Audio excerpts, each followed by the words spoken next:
January 24th, 41 AD, the Palatine Hill, Rome. Emperor Caligula walks through an underground passage beneath the palace. He's returning from the theater. 4 years into his reign, 4 years that would become legend. Then blades in the darkness. The Taurian guard sworn to protect him cuts him down. His wife, his infant daughter, all murdered within minutes. Within decades, historians would write that he deserved it, that he was insane, depraved, a monster. They would say he made his horse a senator, that he turned the palace into a brothel, that he declared himself a living god. But here's what those ancient sources don't tell you.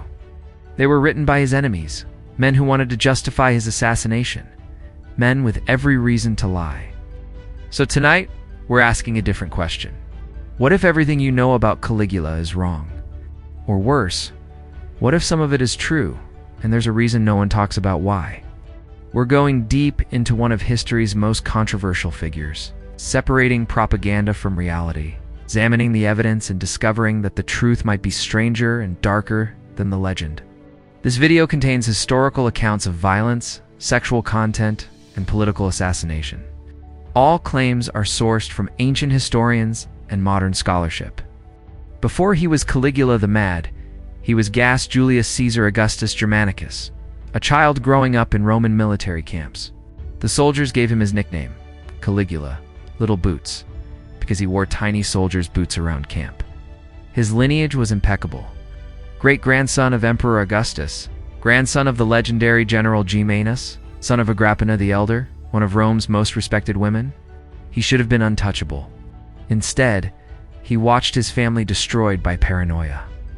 His father, Germanicus, possibly poisoned 19 AD his mother. Grana starved to death in exile. 33 AD his two older brothers executed on false charges. By age 18, Caligula was the last male heir standing, and he'd learned a critical lesson. In Rome, even innocence wasn't protection. Only power mattered. Emperor Tiberius, the man many blamed for his family's death, summoned him to Capri. For 6 years, Caligula lived there, watching, learning, surviving. Ancient sources say he was a master of disguising his true feelings. He had to be. One wrong word could mean death. When Tiberius died in March 37 AD, 4-year-old Caligula became emperor. Rome exploded in celebration. The Senate decreed Thanksgiving. Citizens poured into the streets. They hated Tiberius's paranoid tyranny. They saw Caligula as a fresh start. Young, connected to the beloved Germanicus, representing hope, and for the first 6 months he seemed to deliver. Released political prisoners, ended treason trials, reduced taxes, put on spectacular public gains, showed generosity to the people. The historian Philello wrote that these were the happiest 7 months the Roman world had ever known. Then in October 37 AD, Caligula fell desperately ill. Modern historians debate what happened. Meningitis, epilepsy, poisoning attempt? We don't know. What we do know when he recovered? Something had changed. Let's start with the most famous story, the one that makes Caligula seem completely insane. Incitatus, his beloved horse. According to the ancient historians Suetonius and Cassius Dio, Caligula didn't just love this horse, he made it a senator. The story goes Incitatus received a marble stall, an ivory manger, purple blankets, and a jeweled collar. Caligula planned to make him aconsul, the highest office in Rome, before assassination prevented it. Here's the problem. This story appears in sources written 80+ years after Caligula's death. No contemporary accounts mention it. So, what actually happened? Archaeological evidence confirms Caligula did build extremely lavish stables. We have the remains. He absolutely spent enormous amounts on his horses. He was passionate about chariot racing. But here's the alternative interpretation that modern historians propose. What if the horse senator story wasn't about insanity, but about contempt? Imagine you're Caligula. You've watched the Senate collaborate in destroying your family. These same senators who now flatter you ordered your mother starved, your brothers executed. Some historians believe the horse senator threat was deliberate mockery. You senators are so useless, so corrupt, that my horse could do your job. Cassius Dio himself notes that Caligula used to say he would make Incitus a consul, not that he actually did it. The threat alone would have been devastating. A public statement that the Senate had become so degraded that a horse was their equal, and they couldn't respond.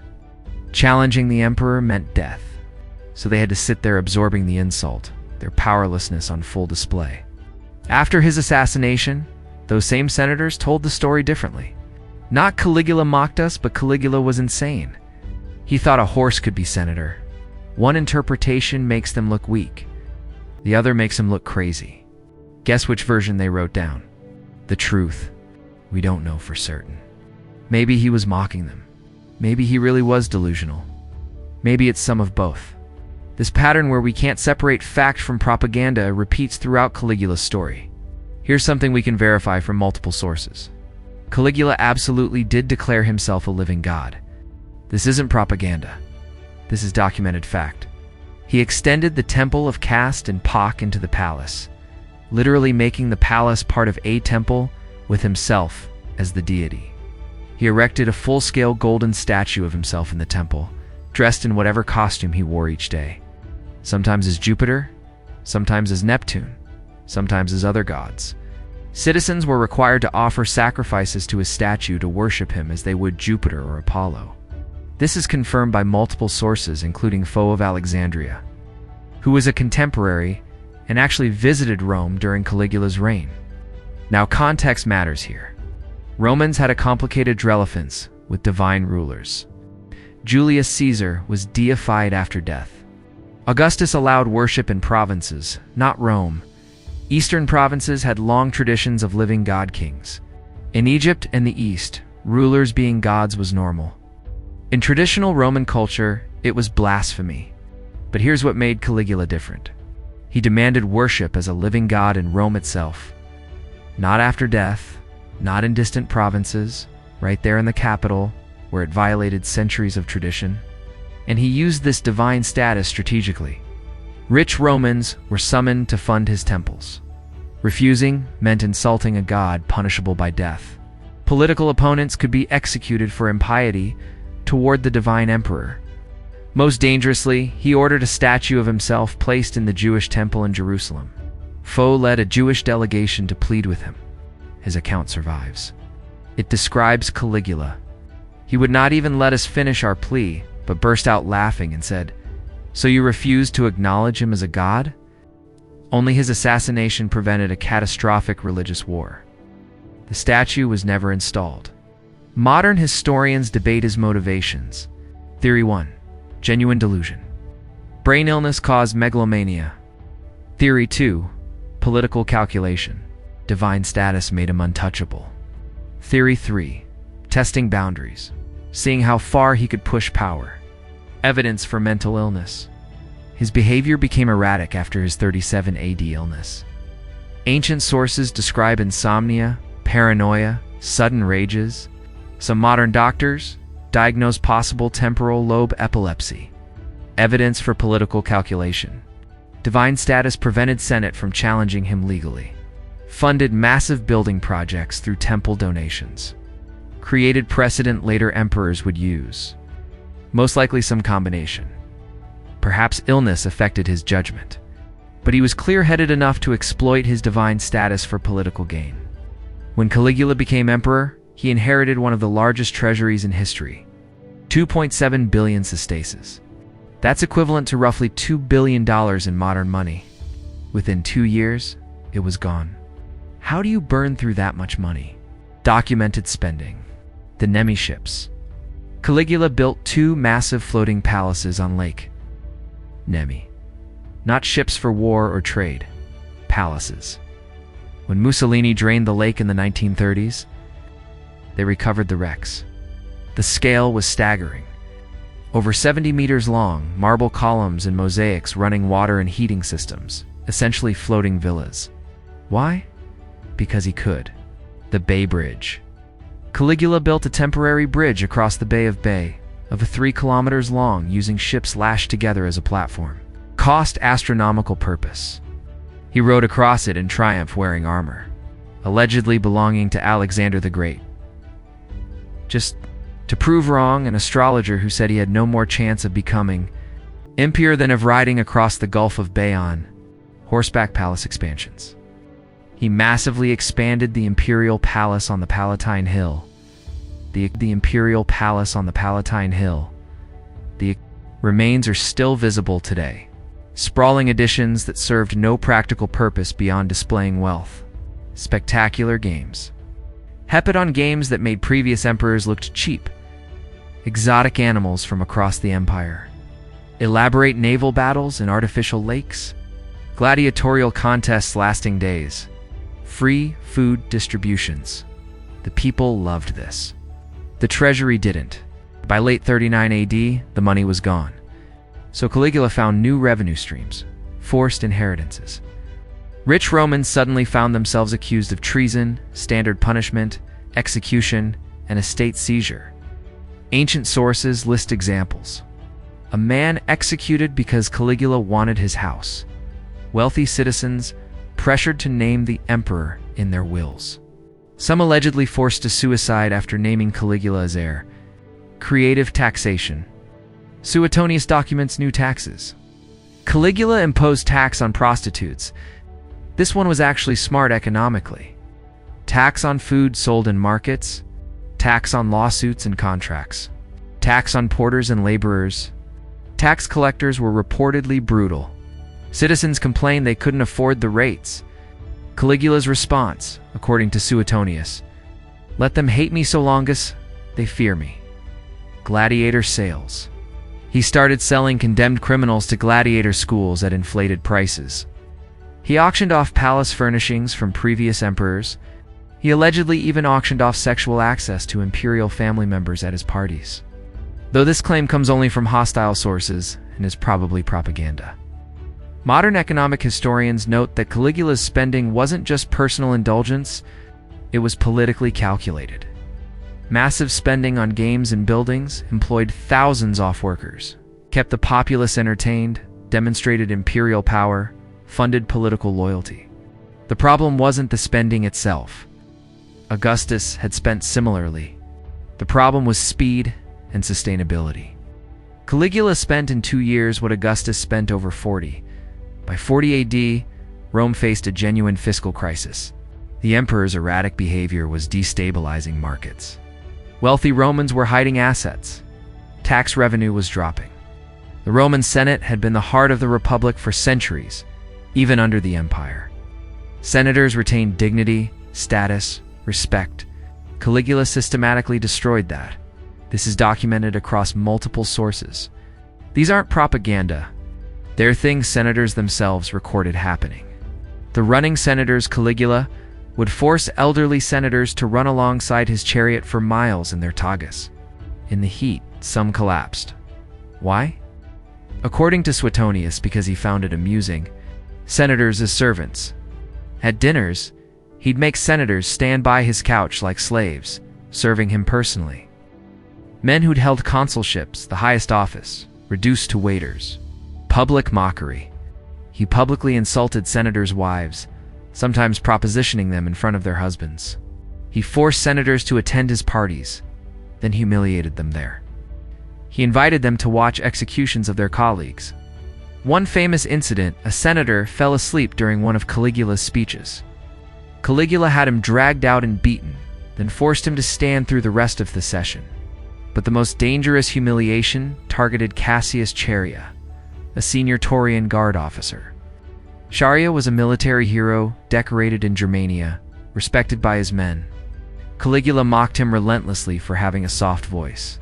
When Chaerea asked for the watchword, the daily military password, Caligula would give him words like Priapus or Venus, sexual terms designed to humiliate him in front of his troops every day for months.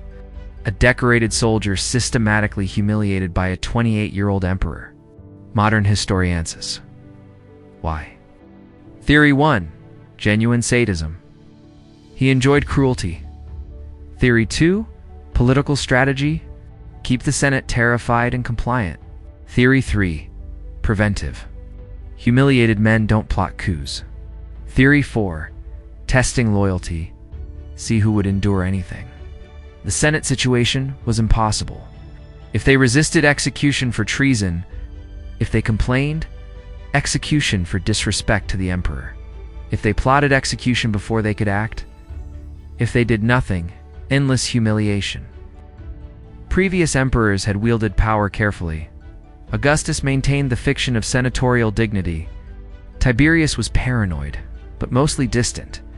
Caligula wasn't just seizing power. He was rubbing their noses in their powerlessness. Foe of Alexandria, who witnessed some of this, wrote, "He treated the senators as if they were his personal property to be used or destroyed at his whim." But here's what historians debate. Was this madness or method? Evidence it was madness. No long-term political benefit, created enemies needlessly, destabilized his own regime. Fits pattern of impulsive behavior. Evidence it was method. Augustus had warned the Senate will never willingly accept imperial rule.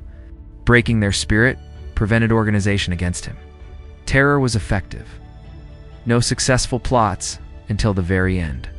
He promoted loyal people to key positions while humiliating traditional elite. Most historians conclude probably both. Mental instability made him cruel, but he was clear-headed enough to recognize that cruelty kept him in power. The question isn't, was he sane or calculating? But can you be both paranoid and strategically vicious? Historical accounts of incest and sexual violence, viewer discretion advised. Now we reach the accusations that made Caligula infamous, the ones that seem too horrific to believe, and that's the problem. They might be too horrific to believe. The ancient sources claim Caligula committed incest with all three of his sisters, particularly with Drusilla, who he elevated to divine status after her death. They claim he hosted orgies in the palace that shocked even jaded Romans. They claim he forced senators' wives into sexual acts while their husbands watched. Here's what modern historians know for certain. Documented facts. Caligula did elevate his sister Drilla to unprecedented status. He did have her deified after death, something usually reserved for emperors. He did marry and divorce 3 times very quickly. He did host parties that contemporaries found shocking claims from hostile sources. Only the specific incest. Allegations appear on Leon Suetonus and Cassius. Dio both wrote 608 years after the events both relied on. Earlier lost sources that may have been propaganda know. Contemporary accounts confirm these stories. Here's what historians know about Roman political smears. Accusations of incest were standard propaganda against political enemies.